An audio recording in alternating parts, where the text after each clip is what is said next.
আসসালামু আলাইকুম। আমি রনি আহমেদ। কি অবস্থা সবার? কেমন আছেন? আশা করছি সবাই ভালো আছেন। আপনাদের দোয়া ও ভালোবাসা আলহামদুলিল্লাহ আমিও অনেক ভালো আছি। তো এই ভালো থাকার মধ্যে দিয়ে একটা কথা আমি আপনাদের কাছে শেয়ার করতে চাই, যেটা হচ্ছে আপনাদের চারপাশে এমন কিছু মানুষ আছে যারা আপনাদের কখনোই ভালো চায় না। আপনি একটু ভালো থাকেন, সুখে থাকেন, এটা তারা চায় না। তাদের হিংসা হয়। আপনার ভালো থাকা দেখে তাদের হিংসা হয়। সে কেন ভালো থাকবে, সে কেন হ্যাপি থাকবে, সে কেন সুন্দর একটা লাইফ উপভোগ করবে, এটা তারা চায় না। কিছু মানুষ এমনভাবে এটা রিপ্রেজেন্ট করে যে সে কেন ভালো থাকবে, সে সবার সবার মতো খারাপ থাকুক, ঠিক আছে। সবাই এমন কিছু মানুষের কাছে উপস্থাপন করে যে ছেলেটা একদম খারাপ, ছেলেটা একদম বাজে, ছেলেটার বিহেভিয়ার বাজে, ছেলেটার ব্যবহার বাজে। আসলে কিন্তু ছেলেটা একদম সৎ, কিন্তু তারা প্রমাণ করবে এবং শত চেষ্টা করবে তাকে খারাপ প্রমাণ করার জন্য সে খারাপ। হ্যাঁ, আপনাদের চারপাশে এমন অনেক মানুষ পাবেন যারা সবসময় অন্যের সমালোচনা করে, অথচ নিজেই কিন্তু ভালো না, কিন্তু সবসময় অন্যের সমালোচনা করে বেড়াবে। এটাই তাদের পেশা, এটাই তাদের নেশা। মাঠে ঘাটে হাটে বাজারে দোকানে সব জায়গায় অন্যের সমালোচনা নিয়ে পড়ে থাকবে।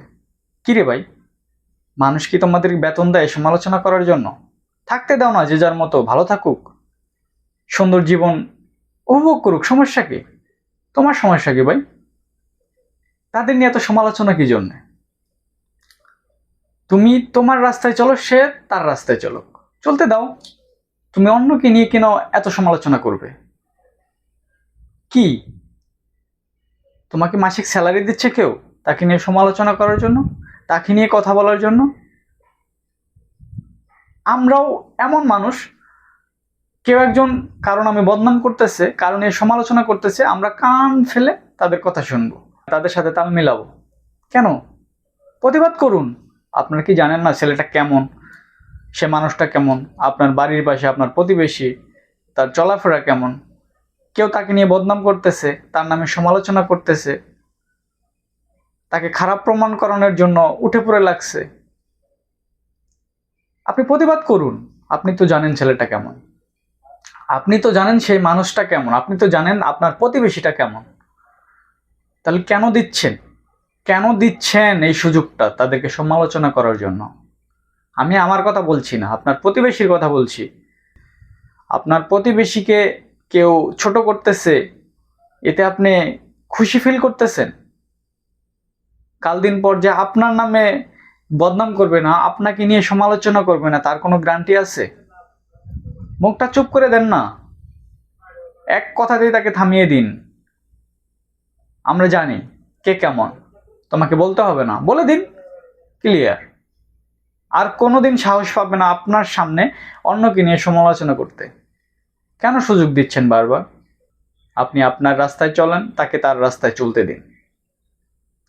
আপনি ইনকাম করতেছেন 5,000 টাকা, সে ইনকাম করতেছে 15,000 টাকা, করতে দিন। এটা সমাজের জন্য ভালো। সে তো আর আপনার ইনকামের টাকা নিচ্ছে না। আপনি কেন অন্যের কাছে সমালোচনা করবেন? আল্লাহ তাআলা তার ভাগ্যে যতটুকু রেখেছে সে ততটুকু ভোগ করতেছে, আপনি কেন তার বাধা হয়ে দাঁড়াচ্ছেন? করতে দিন। সে 5 টাকা ইনকাম করতেছে, 10 টাকা ইনকাম করতেছে, করতে দিন। সে তো আর আপনার টাকা নিচ্ছে না। আপনি কেন অন্যের সমালোচনা করবেন? আপনি আপনার রাস্তায় চলেন। আল্লাহ তাআলা সমালোচনাকারীকে কখনো পছন্দ করে না। কেউ একজন আপনার ছোট ভাই, আপনার প্রতিবেশী, কেউ একজন ভালো পর্যায়ে যাবে, যেতে দিন। সে আরো একটু ভালো পর্যায়ে গেলে আপনার একটু সুনাম হতে পারে যে তার প্রতিবেশী অমুকের প্রতিবেশী অমুকের ছোট ভাই ভালো কিছু করেছে, করতে দিন না। সমালোচনা কেন করছেন? সমালোচনা করে নিজের নিজের ঘাড়ে কেন দায় নিচ্ছেন?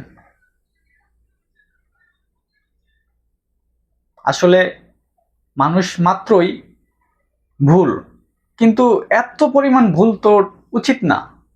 একটা ভুল বারবার কেন করবেন? ভালো হয়ে যান। আল্লাহ তাআলা